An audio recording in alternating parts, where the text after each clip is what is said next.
Polisi menangkap 8 pelaku penganiayaan yang menewaskan Aibda Andri Wibisono, anggota Dokes Polda Kalteng. Diketahui, Aibda Andri Wibisono ditemukan meninggal dunia di kawasan Ponton, Tahandut, Kota Palangkaraya, Kalimantan Tengah pada Jumat 2 Desember sore. Selain menangkap pelaku, polisi turut mengamankan sejumlah barang bukti di antaranya narkotika jenis sabu. Kedelapan pelaku diringkus di tempat kejadian perkara, Jalan Rindang Banua, Kampung Ponton, Palangkaraya.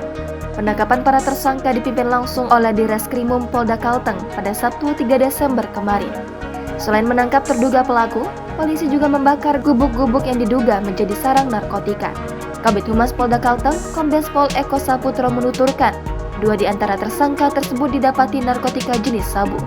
Selain itu, barang bukti parang, gotri, linggis, dan kayu diamankan pihak kepolisian guna penyelidikan lebih lanjut, mengungkap misteri motif penganiayaan yang berujung kematian. Polisi bekerja keras dari jam 3 pagi bersama tim gabungan, yaitu tim narkoba dan Polresta Palangkaraya mengejar pelaku pembunuhan Aibda Andri Wibisono.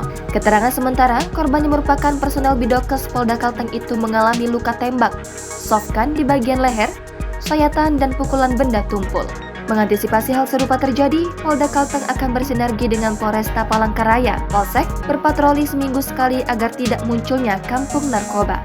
Sementara itu, almarhum Aibda Andri Wibisono saat ini disemayamkan di rumah duka, Jalan Marinda Permai 2 untuk dimakamkan pada Minggu 4 Desember hari ini di Cilikriwut, Pol 12.